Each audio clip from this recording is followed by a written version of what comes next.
Assalamualaikum warahmatullahi wabarakatuh. Baiklah, nama saya Rehanum, saya dari MK Oceanografi.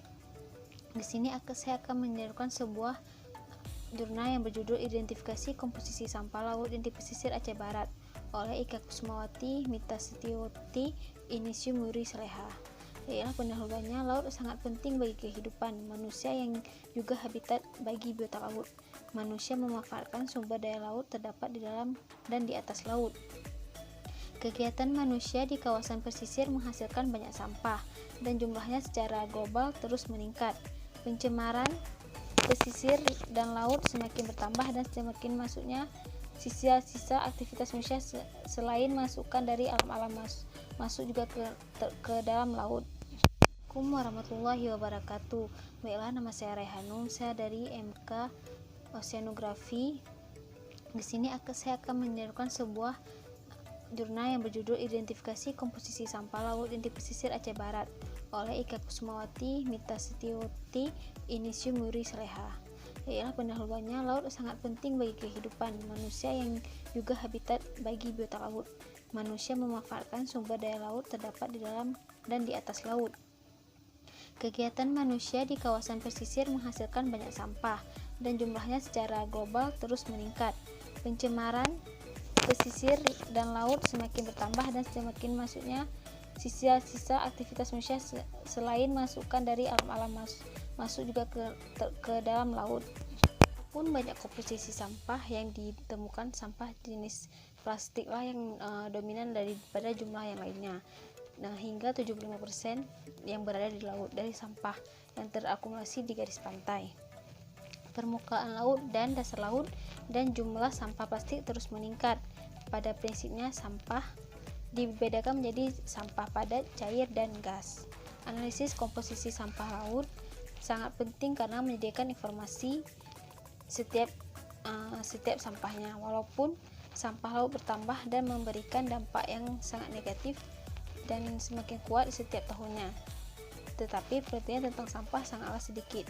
Oleh karena itu, tujuan dari penelitian ini untuk mengidentifikasi dan menunjukkan bahwa komposisi sampah laut yang ada di Kabupaten Aceh Barat, dan sedangkan manfaat dari penelitian ini adalah sebagai informasi dasar untuk mengetahui jumlah dan jenis sampah laut yang tersebar di wilayah pesisir Kabupaten Aceh Barat serta kepentingan dinas terkait dalam pengelolaan sampah laut tersebut.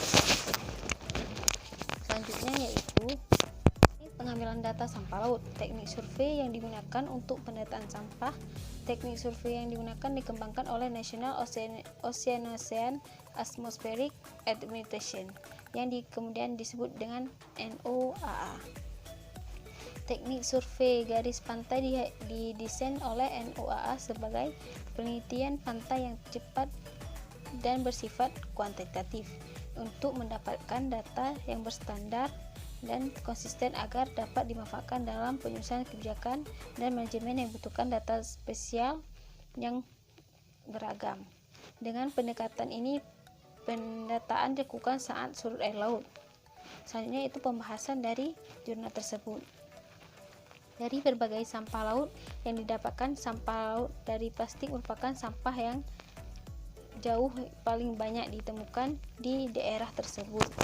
Bahkan dapat dibagikan menjadi ditemukan beberapa lainnya, yaitu 1194 atau 26,10%, kemudian diikuti oleh sedotan 794 dan pembungkus makanan 484 sekitar 17,36% dan 14,95%, dengan masing-masing per hari adalah 39,8, 26,5% dan 22,8.